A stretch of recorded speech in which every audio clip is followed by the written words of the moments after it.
బండి సంజయ్ వర్గం ఏముంటుందంటే మీరు చెప్పడం వల్లే ఆయన అధ్యక్ష పదవి పోయింది, మీరు కంప్లైంట్ చేయడం వల్లే పోయింది ఆయన అధ్యక్ష పదవి. కామెంట్ చేయనండి అట్లా. మేము గీన కాంపిటీటర్ నాకు, గాయన కాంపిటీటర్ నాకు, గీన అంతా చిల్లర రాజకీయాలు ఉండమండి. మేము మా శక్తి మీద మాకు నమ్మకం ఉంది, గుర్తుపెట్టుకో భరత్. మా కెపాసిటీ మీద మాకు నమ్మకం ఉంది, ప్రజల మీద నమ్మకం ఉంది మాకు. మేము ఇంతవరకు ఇది అనుకున్నామంటే అది చేయగలిగేటువంటి శక్తి ఉన్నాం. మేము గీనను గాయనను అంత చిన్నగా ఎందుకు ఆలోచిస్తామండి? మేము కెపాసిటీ ఉన్నాడు, ఎవడు అంత చిన్నగా ఆలోచించాడు, గుర్తుపెట్టుకోండి. అందరికంటే పురోగమించాలని కోరుకుంటాడు, అధిగమించాలని కోరుకుంటాడు. నా 20 ఏళ్ళ చరిత్ర నీకు తెలుసు. మేము టీఆర్ఎస్ పార్టీలో ఒక్క మనిషిలో కాంట్రవర్సీ లేదు. ఇలా ఎందుకు కాంట్రవర్సీ అయితే చెప్పండి? నా క్యారెక్టర్ కాంట్రవర్సీ అయితే ఇక్కడ కూడా అక్కడ కూడా ఉండాలి కదా చరిత్ర. ఆ పార్టీలో ఉన్నాడు, ఒక కాంట్రవర్సీ ఇష్యూ లేకుండా ఉండండి. వీళ్ళకి వచ్చినాక ఇప్పుడే కాంట్రవర్సీ ఎందుకు అవుతుందండి?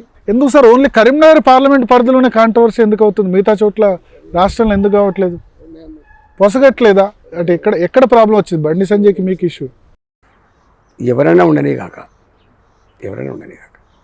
నేనున్నా కరీంనగర్ జిల్లాలో నేను సీనియర్ మోస్ట్ లీడర్ని, రాజకీయాల్లో సీనియర్ మోస్ట్ లీడర్ని. వీళ్ళందరికంటే ముందు ఎమ్మెల్యేని నేను ఆ జిల్లాలో 10 సంవత్సరాల అధ్యక్షుని. నేను 2 సార్లు మంత్రిగా పనిచేసిన అక్కడ.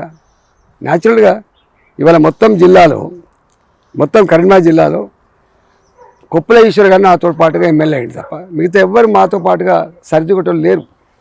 మేము సీనియర్ మోస్ట్ లీడర్లం. ఏం కోరుకుంటాం మేము? సామాజిక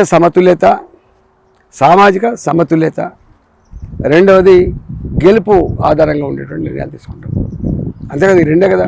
మేము చెప్పినాం వేములవాడలో తులమ్మకి ఇస్తే బాగుంటుంది, సిరిసిల్లలో ఒక పద్మశాలికి ఇస్తే బాగుంటుంది, ఒక పద్మశాలి 70-75 ఓట్లు ఉంటాయి, బాగుంటుంది.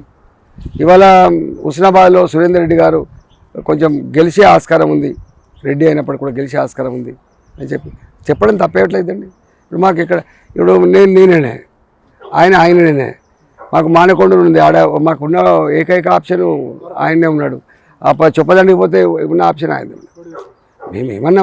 మేము అడిగినాం, మా యాంగిల్కి ఇదండి, మా ఆలోచనకి ఇది, సామాజిక సమతుల్యత కావాలని కోరుకున్నాం.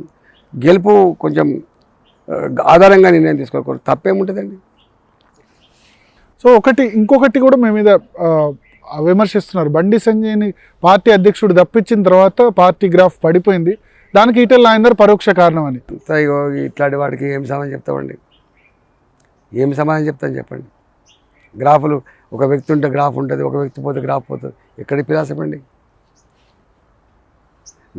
మాకేం సంబంధం ఉంటుందండి? మేము కొత్తగానే వస్తుంది, మేము ఇంకా ఢిల్లీ దాకా ఎక్కడ పోతుంది, మీకు ఎక్కడ ఇన్ఫ్లుయెన్స్ చేస్తుంది, వాళ్ళు ఊహించుకుంటే తప్ప వాళ్ళ చెడ్డ ప్రచారం చేయడం తప్ప ఇది మంచిది కాదు.